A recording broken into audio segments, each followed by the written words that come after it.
శ్రీరామాయ నమః. ప్రేక్షక మహాశైలకు శ్రోత మహాశైలకు శుభాభివందనములు.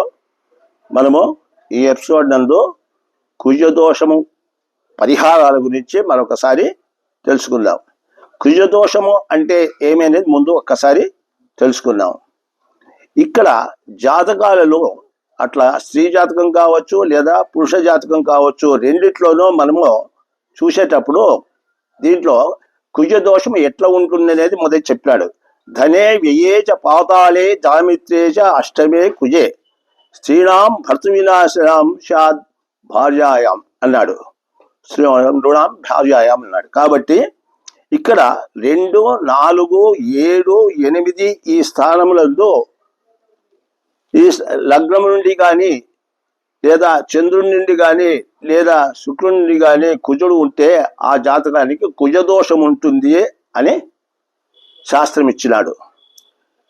దీనిలో స్త్రీకి ఉంటే పురుషునికి మంచిది కాదని, పురుషునికి ఉంటే స్త్రీకి మంచిది కాదు అంటే స్త్రీ జాతకంలో కుజుడు ఈ స్థానాల్లో ఉంటే పురుషునికి మంచిది కాదు, మళ్ళీ పురుషుని జాతకంలో కుజుడు ఈ విధంగా ఉంటే స్త్రీలకు మంచిది కాదు అనేటువంటిది చెప్పినాడు.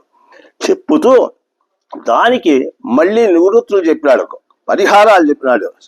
చాలా ఉన్నాయి. ఆ చాలా ఉన్న వాటిలో మనము ముఖ్యంగా కొన్ని మాత్రం తెలుసుకున్నాము. ఇంకా కొన్ని గ్రంథాల్లో కొన్ని గ్రంథాల్లో ఎక్కువ కూడా ఇచ్చింటే అవి కూడా మనం చదివి తెలుసుకొని పూర్ణంగా చెప్పడం బాగుంటుంది.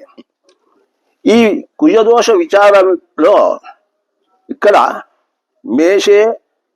మేషము, తర్వాత మీనము, మకరము, కర్కాటకము, కుంభము, సింహము, వృశ్చికము, కోదండము అంటే ధనుస్సు ఈ స్థానాల్లో కుజుడు ఉంటే ఆ జాతకాలకు కుజదోషమే లేదు అని బాగా ఇచ్చాడు. కుజదోషమే వర్తించదు అన్నాడు.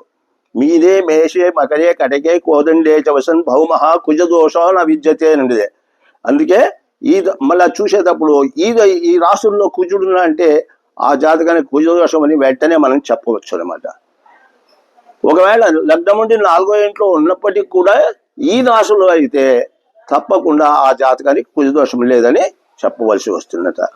ఇక రెండవది వచ్చేసి స్వోచ్చ మిత్రమ జాతానాం కుజదోషోన విద్యతే అని. స్వ అంటే తన స్థానం, స్థానాలు ఏవై అంటే మేషము, వృశ్చికము.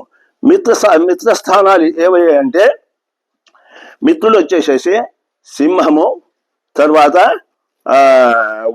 గురువు, మీనము, ధనస్సు ఈ స్థానాల్లోనూ ఉంటే కూడా ఈ యొక్క కుజుడు ఉంటే కుజదోషం లేదు అని చెప్పవలసింది. తర్వాత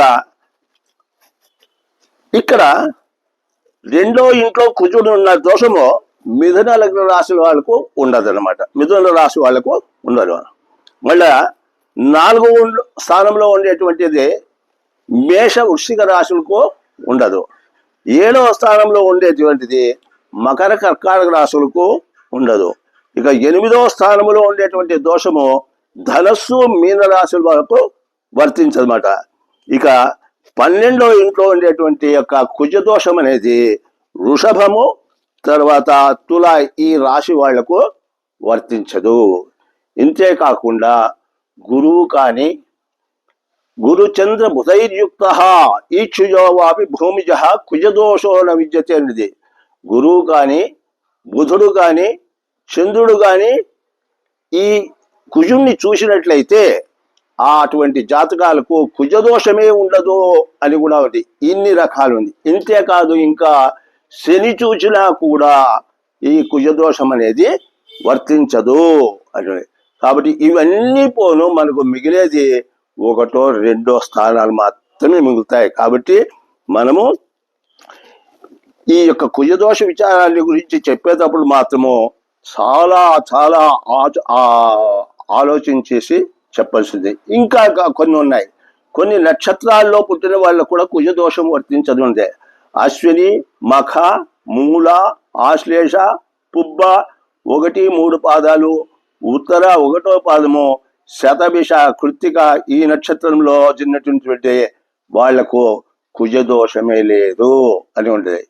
ఈ విధంగా ఇన్ని రకాల కుజదోష పరిహారాలు ఉన్నప్పుడు ఇక కుజదోషం ఉంది అని చెప్పడం అనేది మనము చాలా అవివేకం అనిపిస్తుంది. దయచేసి ప్రజలందరూ కూడా ఇది గుర్తించి ఎవరైతే చక్కగా తెలియజేస్తారో వాళ్ళ దగ్గరికి పోయి మీరు ఈ కుజదోషం ఉన్నది అన్నప్పుడు చాలా విచారించుకొని ముందుకు పోవడం బాగుంటుంది.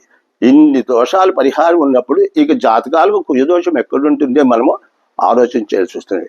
కాబట్టి జాగ్రత్తగా ఈ కుజదోష విచారణ గురించి మీరు రెండోసారి చెప్పినాను కాబట్టి మీరు ఒకసారి బట్టి 2 సార్లు ఈ ఎపిసోడ్ని విని బాగా దీని పరిహారాలను గుర్తుంచుకొని చెప్పేవాళ్ళు చెప్పడము, తెలుసుకునే వాళ్ళు కూడా తెలుసుకొని మీ